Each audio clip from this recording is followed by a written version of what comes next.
हो जाता है तो वो बिना सींग और बिना बड़े बड़े दांतों वाला राक्षस बन जाता है। केवल अपनी वासना के लिए किसी की हिंसा कर देना, ये घोर राक्षसी प्रवृत्ति है।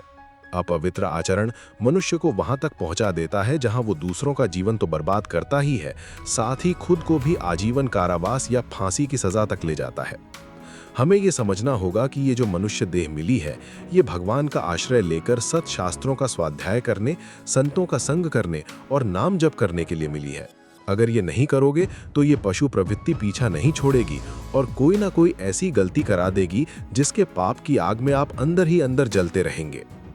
जब मनुष्य के पाप कर्म बढ़ जाते हैं तो उसका खुद का मन उसे दंड देना शुरू कर देता है। डिप्रेशन में जाना, हर समय भयभीत रहना, व्यर्थ की कल्पनाएं और चिंताएं करना, ये सब उन्हीं छिपे हुए पापों का फल है जिनका कोई बाहरी दंड नहीं मिला।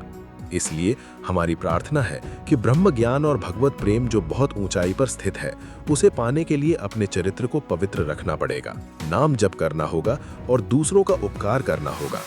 ये देह केवल अपने परिवार के लिए नहीं बल्कि दूसरों की सेवा के लिए मिली है। रास्ते में चलते हुए यदि किसी पशु पक्षी की भी सेवा करनी पड़े तो हमें उसके लिए सहर्ष तैयार रहना चाहिए, तब जाकर हमारा हृदय पवित्र होगा। ये तत्वबोध सिर्फ पढ़ लिख लेने से या केवल बड़े बड़े प्रवचन करने और सुनने से नहीं होता। उपनिषद में भी लिखा है कि केवल बुद्धि के बल पर परमात्मा को नहीं पाया जा सकता। तत्वबोध उसे होता है जिसे आत्मा स्वयं वर्ण कर लेती है। गुरुदेव की आज्ञा में अपने जीवन को अर्पित कर देने से उनकी कृपा से सब ज्ञान विज्ञान अपने आप समझ में आने लगता है। माना कि ये मन बार बार हमें परास्त करता है, हमसे बार बार गलतियां होती हैं, लेकिन हमें प्रयास छोड़ना नहीं है। भगवान एक पिता की तरह है जो हमारी हजारों गलतियां माफ कर देते हैं। अगर गिर गए तो फिर से खड़े हो जाओ, फिर से चल पड़ो और अंदर ही अंदर नाम जप शुरू करो, राधा राधा राधा राधा।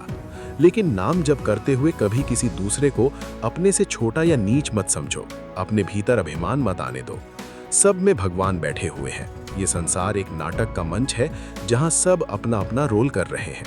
यदि हम खुद को सबसे छोटा समझकर दूसरों को मान देंगे तो हमारा भजन और कीर्तन